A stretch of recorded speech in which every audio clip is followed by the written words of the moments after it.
Good afternoon. My hypothesis is that leaders in business and government have been behaving addictively for probably centuries. And this has caused successively greater and greater problems, especially in environmental and social systems. Their addiction is often to economic growth, which explains the question of why generally all politicians and business leaders still have economic growth as their central goal, even though it has been widely known since the 1970s that economic growth is very problematic. The addictive behavior could be referred to as codependency, since where there is an addict, there has to be a relationship with another supplier of the drug, so to speak. In this case, the drug would be economic growth. This brings us to the resistance aspect as a protection of those who are endangered by the opportunities which present themselves. Politicians and people connected with international banks probably face these opportunities on a daily basis. What would happen if they would start being uncooperative, would start questioning the worthwhileness of the offers in terms of the common good? And then, when the detrimental effects are made known, if there would be persistence on the side of the suppliers, what would happen if politicians and business people would begin to say, "No, thank you"? This is what I would like to suggest as the second part of my idea. That is, an approach of nonviolent non-cooperation would be the beginning of a process whereby people could free themselves from the codependency type relationships and thereby allow environmental and social systems to begin to heal themselves. No doubt about it, this is a radical suggestion, but the increasingly radical results to the environment and society demand it. This suggestion is not for the purpose of a solution to the problem, because that would imply a much more controlled situation than what exists. Solutions are applicable to problems isolated by a scientific method, which would not apply here. This suggestion has to do rather with freeing those involved and in the process indirectly effect a change in nature and society. The solution is not necessarily efficient. It may even be counterproductive in the material success, the formulation or the sense of things. There may well be a backlash which overcomes the movement forward and then some. Or there may be severe repression, more severe than there would have been without the movement, without the resistance. Sometimes it could get worse. You try to resist someone and they get more angry and they make the war bigger. You try to stop the war and they get mad at you. What are you, a pacifist? And they start attacking you and everybody else more than ever. However, and this does seem to have been the case in Haiti. They had hope for a while. That was back in about the early 90s. They had a good leader for a while, but then somehow there was a backlash. Something happened and it all went downhill. And Brazil with the liberation theology, and then that kind of fell apart. And El Salvador, They were trying to improve things, and look at poor El Salvador to this day. And that was way back in the 90s, the early 90s, when they were really trying to do something. But from that time till today, poor El Salvador, it's one of the most violent countries. And the poor people's movement and the black movement from the days started under Martin Luther King had a lengthy setback after his death and the death of Robert Kennedy. There was a lengthy setback to that movement. So this approach is not efficient, shall we say.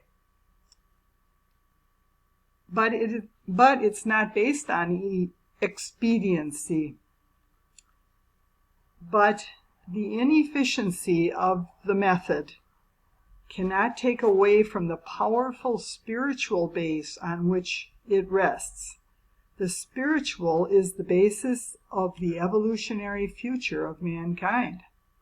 Those who want to make it to a higher, not a manipulated, controlled way, but a freer level, would benefit from this approach. And eventually, hopefully, a much larger segment of humanity would follow, thereby completing an evolutionary step.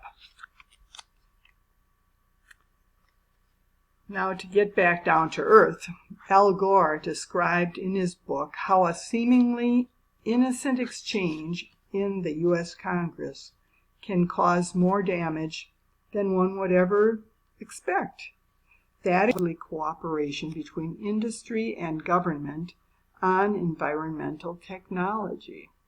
Chances are the cooperation between Westinghouse and the EPA will end up in the development of more technology, which doesn't lessen ecological degradation, but increases economic growth for some individual concern, and therefore could be called collusion rather than cooperation.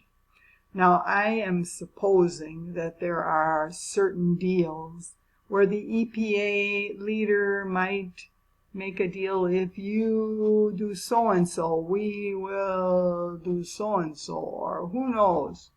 You have to have the details. Maybe it was a perfectly legitimate agreement. I don't know the details of this one, but I suspect that when it comes to technology and the economic growth of an individual concern, such as this was Westinghouse, an individual concern may be very happy, but that doesn't mean the general public is being served rightly.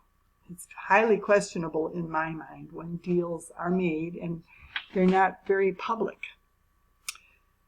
In the Rio Declaration, addiction to economic growth showed through. So, the same thing.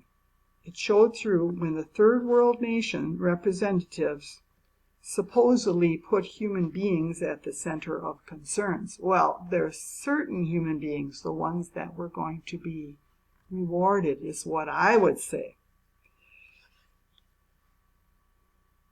Because this implied that nature could be sacrificed to economic growth.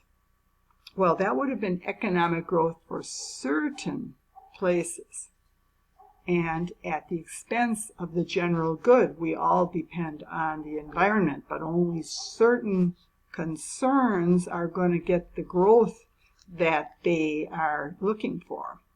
When you talk about economic growth, you're talking about corporations growing. You're not talking about the environment improving. You're not talking about all people being able to eat.